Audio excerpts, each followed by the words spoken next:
সালাম আলাইকুম চাচা, এদিকে ওমানাতপুরটা কোথায় জানেন নাকি? সালাম আলাইকুম ভাই।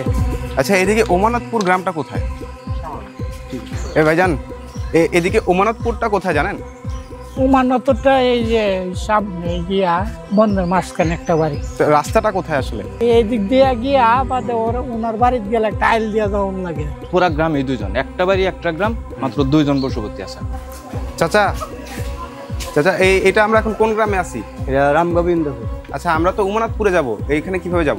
এই দিক দিয়ে গিয়া হারিয়া, এই দিক দিয়ে গিয়া আবার এইদিকে মুসরা দেওয়া লাগবো, আবার হিরিয়া এইদিকে দেওয়া লাগবো, আবার এইদিকে দেওয়া লাগবো, আবার হিরিয়া এইবার যাবো। অনেকটি মুসর আছে, মুসরা দিয়ে পরে এইবার মুসরা দিয়ে গিয়া পরে এইদিকে আবার। আচ্ছা, কোনো রাস্তা নাই নাকি? আছে, ছোট্ট একটা রাস্তা। ভাই কই যাচ্ছেন আপনারা? ভাই আমরা এদিকে ওমানাতপুরে যাচ্ছি। আচ্ছা আচ্ছা, ওটা হচ্ছে সামনের দিক দিয়ে, ওই সামনের দিক দিয়ে ডান সাইডে, ডান দিক দিয়ে ঘুরে যাবেন। আচ্ছা, হ্যালো ভাই। ভাই আপনাদের এদিকে ওমানাতপুর নামে একটা গ্রাম আছে নাকি? হ্যাঁ, ওই যে ওই বাড়িটা দেখা যাচ্ছে এটাই। আচ্ছা এটা আচ্ছা, হ্যাঁ।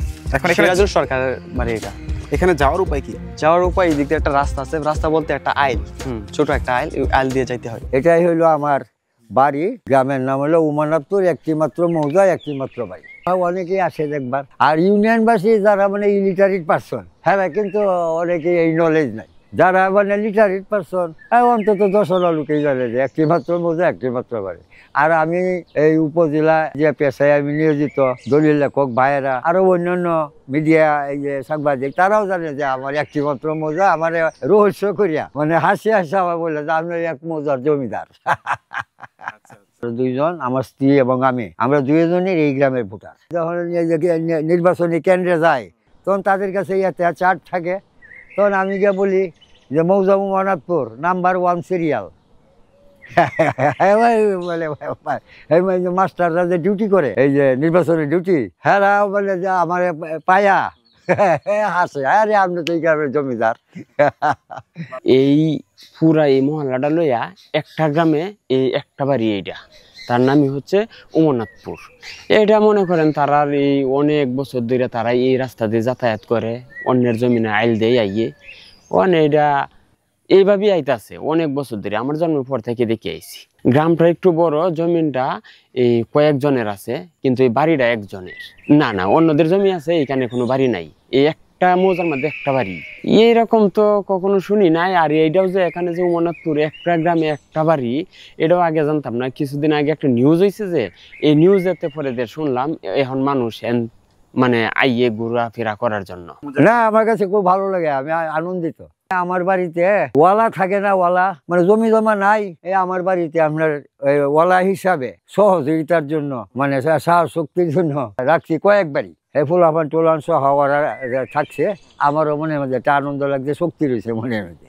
ওলা রাখতাম বাড়ির মধ্যে 12 বছর তাকিয়েছে। এই যে একজন যে বয়সলাম বাড়ি 12 বছর তাকিয়া নিজে জায়গা কিনছে, কিনে হায়দ্রাবাদে গেছে। হ্যাঁ, কোনো ঝগড়া জগড়ি আমরার মধ্যে কোনো ইয়ম নাই। সবাই আইতো, আমরাও যাইতাম এইসব বাড়ির দিকে বইতাম, এই যে হিন্দু পাড়া যাইতাম, গিয়া বইতাম, তারাও আইতো। এবার দিন কাটাইছি। না কিচ্ছু নাই, এনো মসজিদ নাই, কোনো মাদ্রাসা নাই, এ দূরে। এই যে রাস্তাটা, এটা হচ্ছে উদয়রামপুর। আবার এইদিকে যেটা পড়ছে এটা হচ্ছে ওমানাতপুর। মানে ওমানাতপুর এই যে একটা বাড়ি একটি গ্রাম। আচ্ছা, এই যে ওই দিক দিয়ে একটা অন্য গ্রাম, হ্যাঁ, এটা হচ্ছে সাহেবনগর। আর এই যে ওমানাতপুর, এটা এই যে এই আইল দিয়ে যেতে হয়। এই আইলটা আগে আরো ছোট ছিল, এখন মানুষ চলাচল করতে পারে না। একটা সাইকেল বা মোটরসাইকেল নিয়েও ঢুকতে পারে না, রিক্সা নিয়েও ঢুকতে পারে না, যার কারণে এটা একটু বড় করা হয়েছে। তবে এদিকে রিক্সাও ঢুকে না। গ্রামটা ব্রিটিশ পিরিয়ডে একজন চৌধুরী ছিল, ওনার নাম উমানাথ চৌধুরী। ওনার ছেলে হইলো যামিনীনাথ চৌধুরী। যামিনীনাথ চৌধুরীর ছেলে হইলো নলিনীনাথ চৌধুরী। ওই যে পূর্বে উমানাথ চৌধুরী ছিল, উনার নাম করণে এই মৌজার নাম করা হয় ব্রিটিশ পিরিয়ডে। আমার আব্বা ওইখানে চলে আসছো 65 সন ইংরেজি। তখন মানে এইখানেই আমরা বসতি স্থাপন করি। আব্বা মারা গেছে, আম্মাও মারা গেছে। এখন বর্তমানে আমরা বুড়াবুড়ি দুইজন, হ্যাঁ দুইজনই এই গ্রামে বসতি আছে, আর কেউ নাই। যে একটা এই অসুবিধার ফলে মানুষ কোন সময় মানে ওই কাজে এই যে ঘরটা দেখছেন না, এনে যে বাড়ি আছে, লোকজন আছে, ওই জন্য এনে জায়গা। এই মৌজার অ্যাটেস্টে দক্ষিণে হইলো মৌজা হরিপুর, পূর্বে হইলো মৌজা উদয়রামপুর, পশ্চিমে হইলো মোজারাম গোবিন্দপুর। আশপাশে এই যে ফসলের জমি, আমার বাড়িতে এই যে ছোট্ট একটা পুকুর আছে, গাছ বৃক্ষ আছে, নারিকেল, সুপারি, আম। ওই যে আমার এই যে গড়টা, এই বাড়িটা হইলো অলরেডি 23% জায়গা। এই বাড়ির পূর্বে এবং এই দক্ষিণ ইয়ার সীমানা নিয়ে আপনার এখানে আছে 1 একর 20। বাড়ির পশ্চিমেতে আছে 10% জায়গা। আমার ছেলে মারা গেছে, একমাত্র ছেলে ছিল, কবরটা আমার চোখের সামনেই রাখছি আর কি। এবং আমার একটি মাত্র মাইয়া বিয়া দিছি। আমি তো জনপ্রতিনিধি ছিলাম, প্রত্যেকেই আমার প্রতি একটা মানে আকর্ষণ আছে, প্রত্যেকেই আমার কাছে লোকজন আসে, এইখানেও আছে রাত্রে 12টা 10টা একটা মানে আসে আমার কাছে। আজকে মাছের ডাল রান্না করবো আর ভাত আর মাছের তরকারি আসছে।